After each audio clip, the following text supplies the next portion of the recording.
Hello friends, welcome to exam B. I am Sushil Ragade, ex manager Reserve Bank of India. और आज के इस video में हम देखेंगे रिसेंटली आरबीआई ने एक लिस्ट रिलीज की है, उसको कहते हैं डी सिब। डी सिब का मतलब होता है डोमेस्टिक सिस्टमिकली।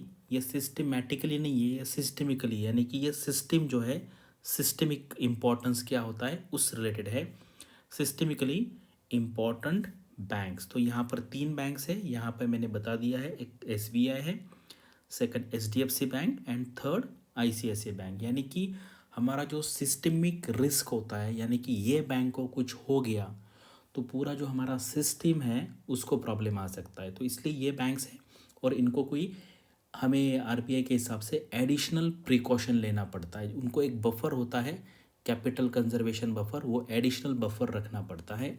और हम उसके साथ ही देखेंगे कि ऐसी कौन सी बैंक है जिनको हम ग्लोबल एसआईबीज कहते हैं, यानी कि ग्लोबल लेवल पे अगर कुछ वो जो बैंक को है कुछ हो गया तो ग्लोबल लेवल का जो पूरा फाइनेंशियल इकोनॉमिक सिस्टम है वो पूरा बिगड़ जाएगा। इसलिए ये बैंक की लिस्ट है, वो भी हम देखेंगे कौन कौन सी बैंक्स इसमें आती है। तो ये देखो 2 जनवरी का है।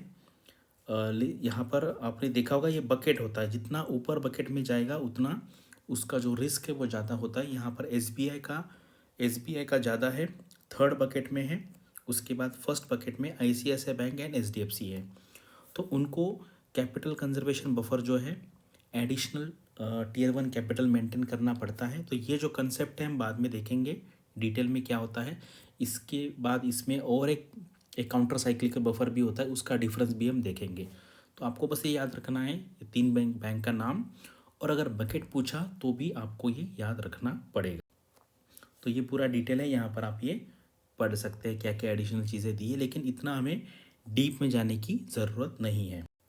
तो अभी आते हैं जी सिप पे। जी सिप यानी कि ग्लोबल सिस्टमिकली इम्पॉर्टेंट बैंक्स। तो ये उसका लिस्ट है, डिसेंडिंग ऑर्डर से है, यानी कि ये जो बैंक है ये सबसे ज़्यादा रिस्क है।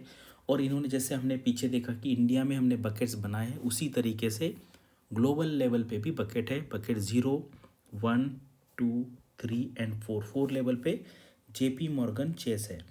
और ये ओवरऑल रेटिंग है, और इसमें उन्होंने साइज के ऊपर इंटरकनेक्टेडनेस कितना है, सब्स्टिट्यूटेबिलिटी कितना है, यानी कि सब्स्टिट्यूट हम उसको कर सकते हैं या नहीं, उसके हिसाब से ये है।